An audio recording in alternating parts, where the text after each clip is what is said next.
Hello students, welcome to my class. Today I am going to discuss few questions related to this chapter, that is the chapter number 5, state of matter. I have discussed the theories related to this chapter. I have discussed about Charles' law, Boyle's law, Gay-Lussac's law, ideal gas equation, Dalton's law of partial pressure. Then I have discussed about surface tension, viscosity, critical temperature. I think you people remember this. So now we are going to utilize these topics in the form of questions. Clear, my friend? So let's start the topic here. That is my first question. Look at what is given here, my friend. Wait for a moment. This is the question number 1. What is the answer of this question?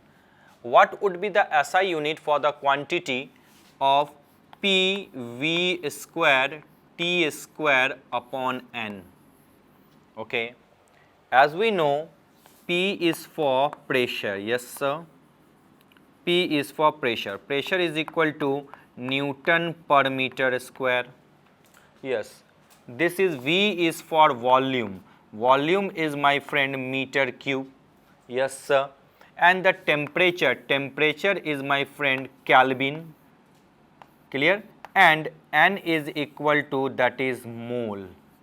Clear? Now put this value, what we get here, that is N upon M square, yes, multiply by M cube multiply by K divided by MOL, mole. Am I right? Yes sir, you are right. Now again modifying N upon M square into meter cube into K for Kelvin upon mole. Now what will happen in this case, my friend? This will cancel this one. We can write Newton meter Kelvin per mole. This is the case. Again I am repeating, Newton meter Kelvin per mole. Check out the thing. T Newton per meter square. V, one more thing I am going to add a mistake here, V is square. So there will be the square, my friend, M6, that is the cube. We can put here M6. Now what will happen is cancel, that is we get M4. So Newton meter 4, clear, then Kelvin upon mole. This is the case. One more thing, here is T square, again need to modify. This is the K square, this is the K square, this is the K square. So Newton meter 4 Kelvin square per mole. Now perfect. Am I right? Yes sir, you are absolutely right. Now I am going to rub this part, my friend, and we'll discuss the next. What is given? The next question.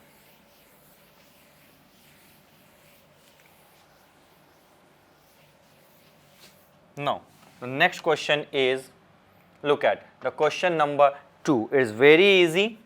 What is given here? What is the significance of van der Waals constant A and B? We people know that is the van der Waals gas equation for real gases. A, what is the significance of A? It measures the magnitude of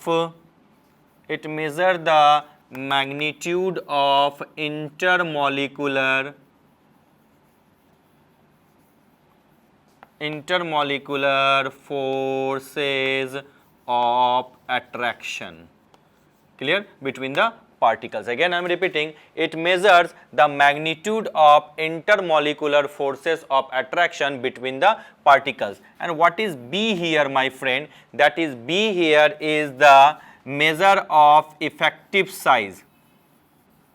It signifies, or you can say it measure the effective size of the molecule. Clear? Again I am repeating, it measures the effective size of the molecule. This is the significance of A and B. Clear? Now I am going to rub this part, my friend, and we'll discuss the next one. What is given? Wait for a moment. This is the question number 3. What is given here? Read the question carefully, my friend. Wait for a moment.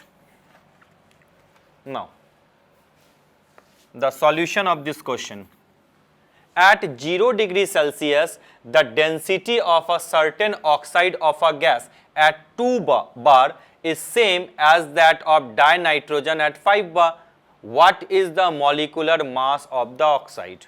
Now, first of all, relation given here, density of the first gas equal to the density of the dinitrogen.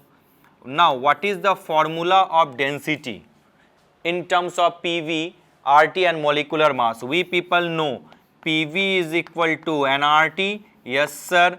PV is equal, P is equal to N upon, or it's better to write like this.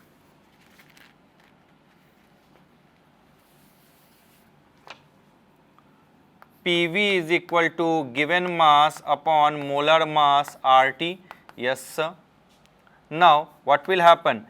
Pm is equal to given mass upon volume RT. As we know, density is equal to mass upon volume. So Pm is equal to rho RT, that is the rho 1 and rho 2. So rho is equal to Pm upon RT. Am I right? Yes sir. So put this value. What is given here? That is rho 1. Rho 1 here, that is we can write here P1 M1 RT. Yes sir. Now what is for dinitrogen? That is P2 M2 upon again RT. Clear my friend? Temperature remaining same, not 0 degree my friend, that is Kelvin, 273.15 Kelvin. Now what will happen? Look at this one and this one and this one and this one will cancel each other. Yes sir. What is the value of P1 here? We get here now P1 M1 is equal to P2 M2, or you can say M1 is equal to P2 M2 upon P1. Yes sir. Now what is P2 here? That is my friend 5 bar. Am I right? Yes, put here 5. What is M2? This is dinitrogen. Mass of dinitrogen is 28. What is P1? P1 is equal to, it is given here my friend, that is 2 bar. Am I right? Yes sir. So put here 2. Now what will happen? That is 14 and answer will be 70 gram. Am I right? Yes sir. This is a simple question and you can easily solve such kind of questions my friend. Now I am going to rub and we will discuss the next one. What is the next question?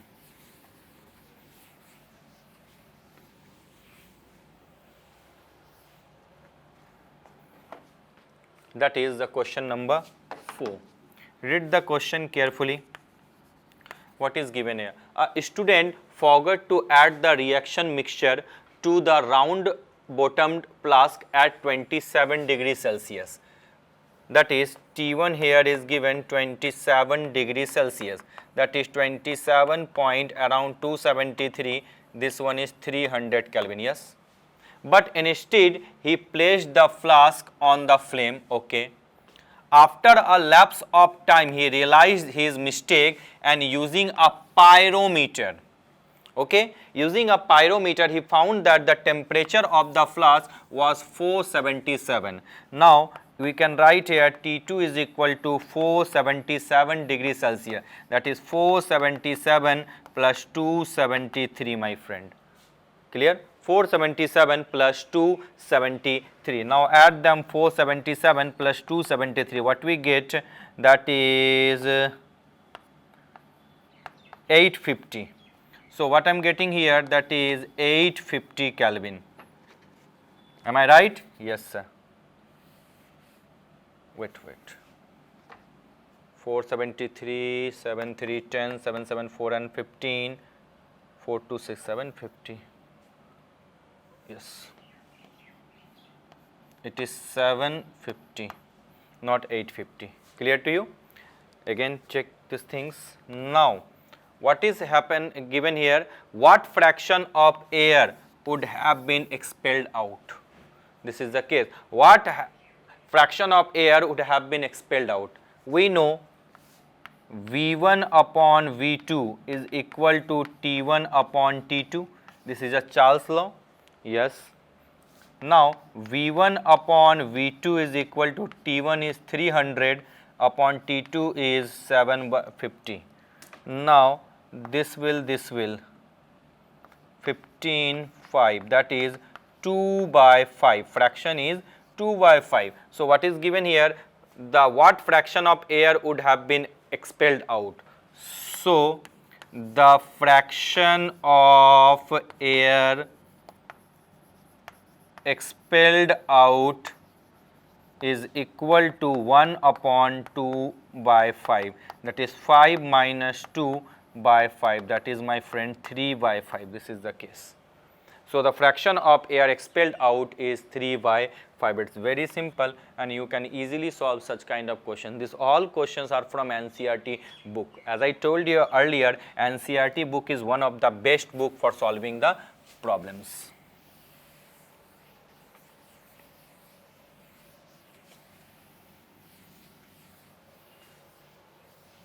So let's move to the next one, the next question also. Now read the question. This contains 3 marks, 2 part. Clear? First of all, we are going to solve the first part. What is given here? Calculate the temperature of 4 mole of a gas. That is, N is equal to, given my friend, 4 mole, okay, of a gas occupying 5 decimeter cube. That is, volume is given 5 decimeter cube, okay. Pressure is given, my friend, 3.32 bar, okay. R is given also and we have to find out the temperature. Now is there any relation between this data? Yes. Now the solution of question number 1. Clear? P is given 3.32 bar. Yes. V is given 5 decimeter cube. We do not know the value of T, and N is given here 4 and R is given here 0.083. Clear? Now the link is ideal gas equation. As we know, PV is equal to nRT. Now T is equal to, what will happen, my friend? PV upon nR. What is P, my friend, here? 3.32. So put the value 3.32. What is V here? 5. What is N here, my friend? 4. What is R? 0.083. After solving, you get the value of T. P, V, T, N. PV is equal to nRT. T is equal to PV upon nR. Am I right? Yes, sir, you are absolutely right. Now, what is the next part of the question? This is very simple question. How much time would it take to distribute 1 Avogadro number of wheat grains? As we know, Avogadro number is 6.022 into 10 to the power 23. If 10 to the power 10 grains are distributed each second. What is given? 10 to the power 10 grains are distributed each second. So, what would be the answer of this question? How to solve this question, my friend? Solution number 2. Clear? Avogadro number of wheat grains, if 10 to the power 10 grains are distributed each second. Number of grains distributed each second is equal to 10 to the power 10. And what is the amount, total number of grains? Number of wheat grains. What are the number here, wheat grains? That is equal to Avogadro, that is Na, that is 6.022 into 10 to the power 23. Clear? So the time required to distribute this will be, that is the time required will be, my friend, 6.022 into 10 to the power 23 divided by 10, my friend, 10 to the power 10. Am I right? Yes, sir. Now we can write here 6.022 into 10 to the power 23 minus 10, that is 6.022 into 10 to the power 13 second. If you want to convert it into year, into day or anything, you can easily convert. These are the two questions. Complete. Now let's move to the next segment, my friend. Wait for a moment.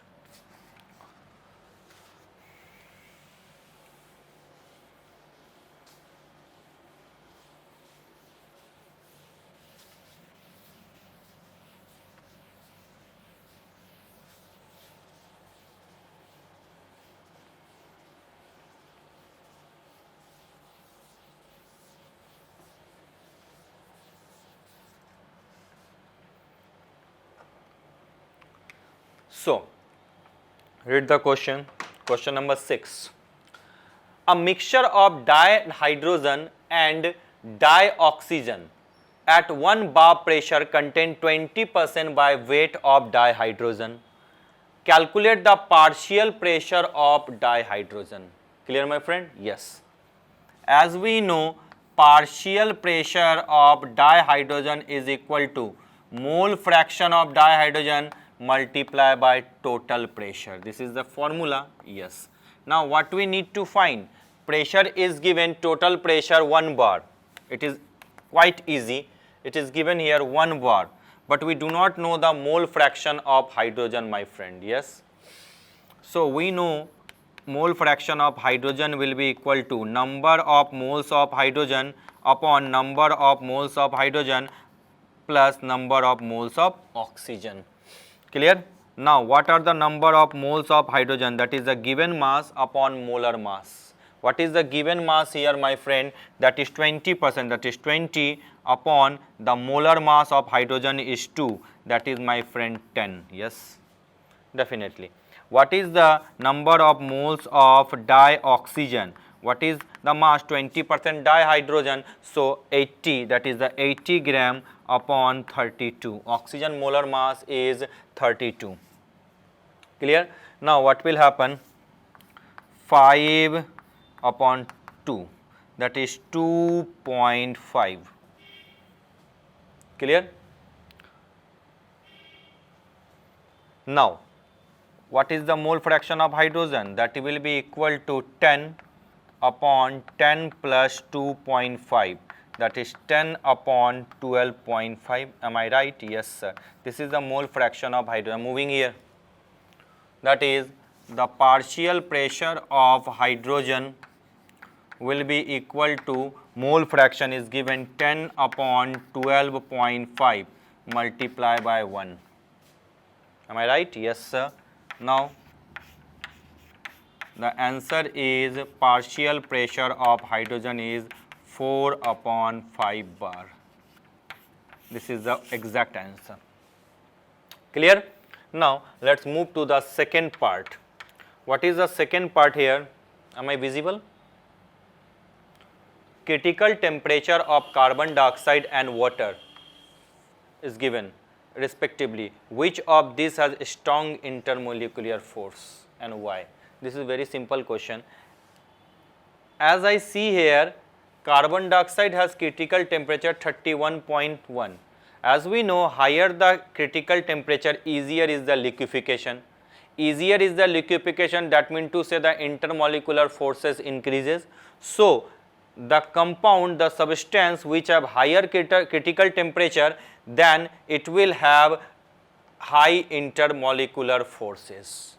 Clear to you? Because when gas convert to liquid, what will happen? The particle come closer, then that means to say there is a increase in the intermolecular force. Am I right? Yes, sir, you are absolutely right. This is a true statement. Now I am going to rub this part and we'll discuss the next one, my friend. Wait for a moment.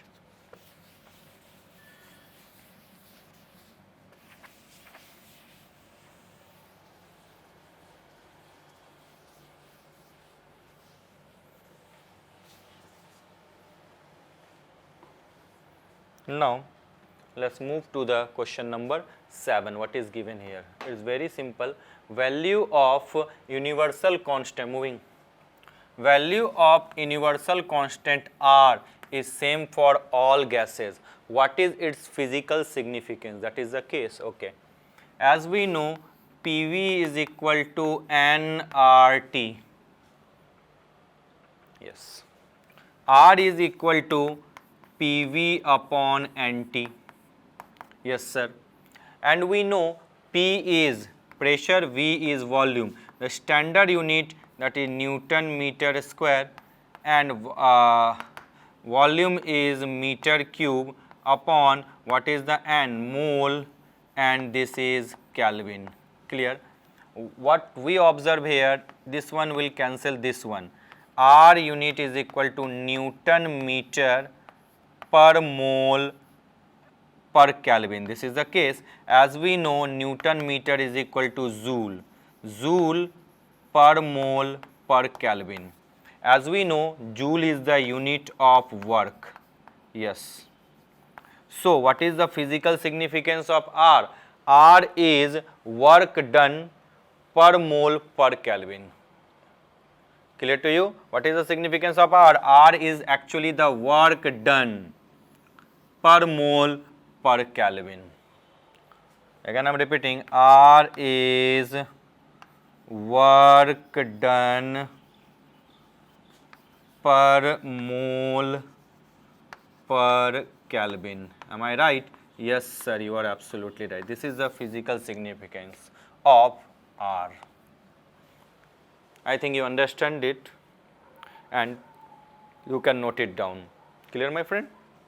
Now, let's move to the next question. What is the next question? Wait for a moment.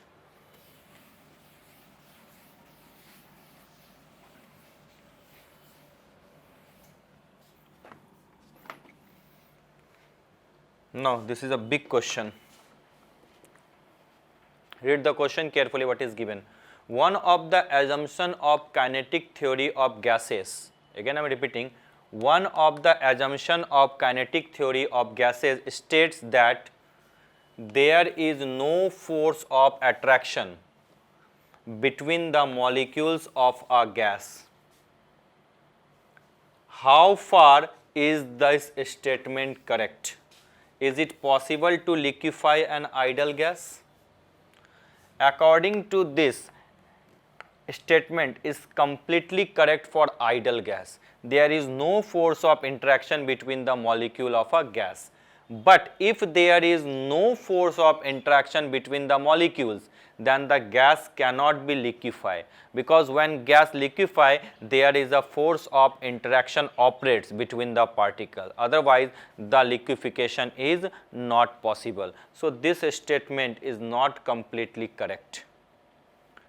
Clear? For ideal gas this is correct, but when you liquefy there is the existence of intermolecular force of attraction. If there is no existence of intermolecular force of attraction, then liquefaction is not possible, my friend. Complete explanation, you can easily do such kind of questions. It's up to you how to solve this one. Now, what is given here? Next question is very simple. Name the intermolecular forces that exist between HF molecules in liquid state. As we know, when HF molecule, that is there is a polarity delta plus and delta minus, and when it associate with other hydrogen, that is delta plus and delta minus, there is two possibilities due to this delta plus and delta minus. There is dipole interaction. Yes, first force is dipole interaction, and the second force we know that is due to the polarity, difference in polarity, there is a famous bond take place. This bond is hydrogen bonding. As I told you earlier, hydrogen bonding is not bonding, it is just a force. So, two forces operate, dipole interaction and hydrogen bonding. Clear? Dipole interaction and hydrogen bonding. Now, I am going to rub this part, my friend, and we will discuss the next question. What is given? The next question, check it out.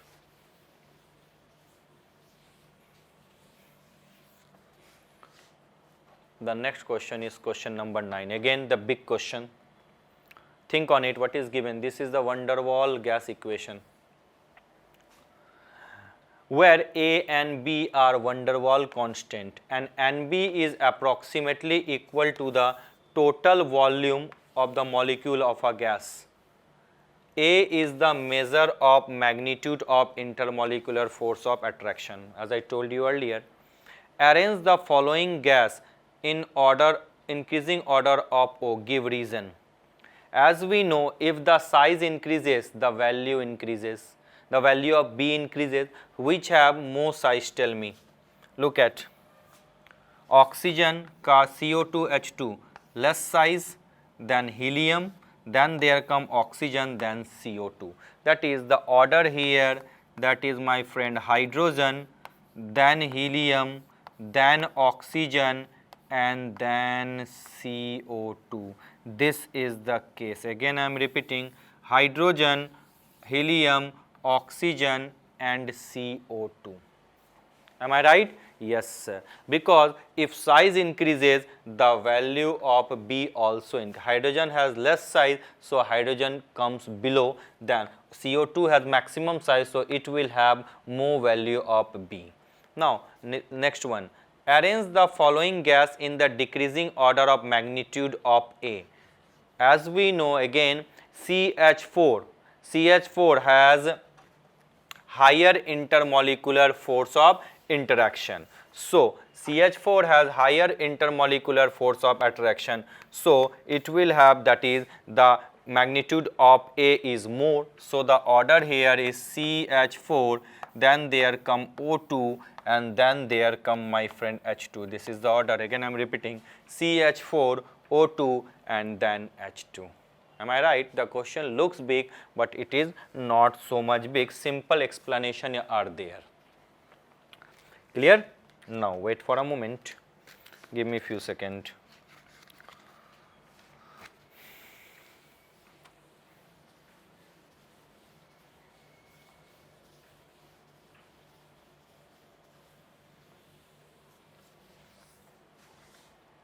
Now let's move to the next one. Again, this is a big question. What is given here? The relation between pressure exerted by an ideal gas and observed pressure is given by the relation. P ideal is equal to P real plus A n square upon V square. Clear? If pressure is taken in Newton per meter square, number of mole in mole, unit amount of substance is mole, and the volume is meter cube, calculate the unit of A.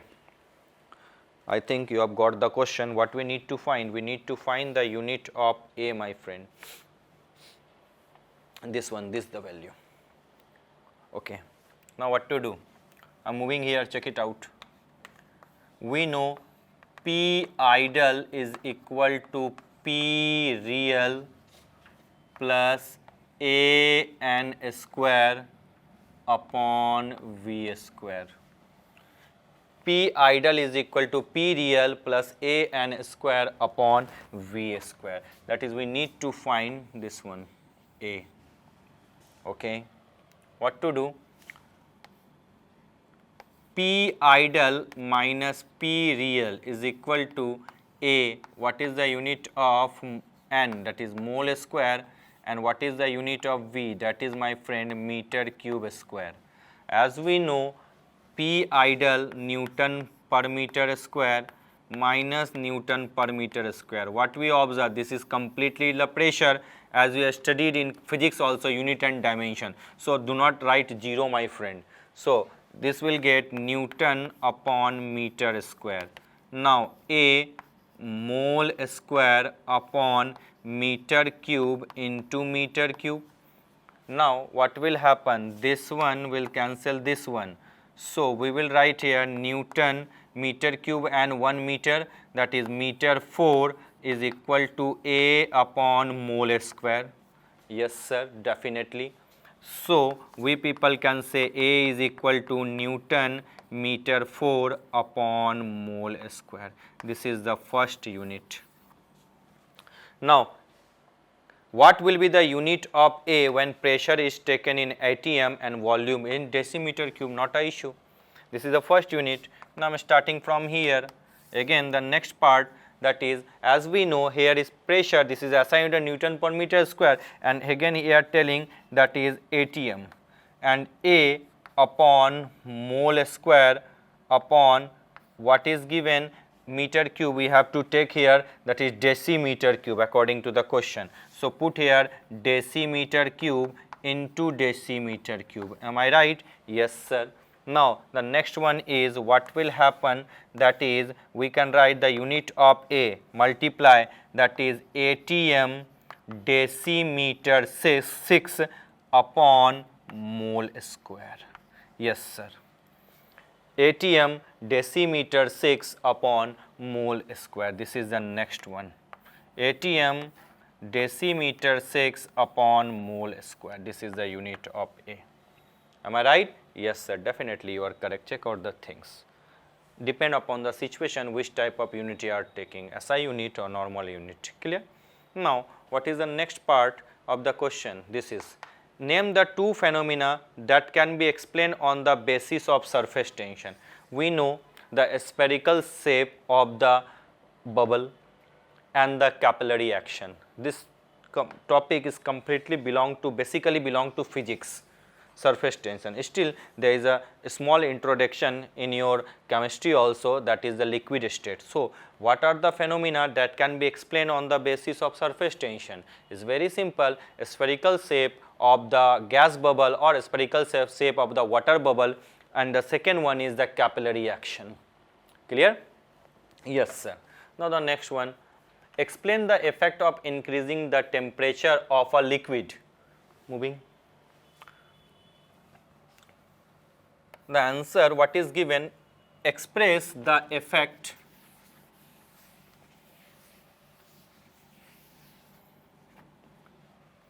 explain the effect of increasing the temperature of a liquid on intermolecular forces operating between its particles. What will happen to the viscosity of the liquid if its temperature is increased?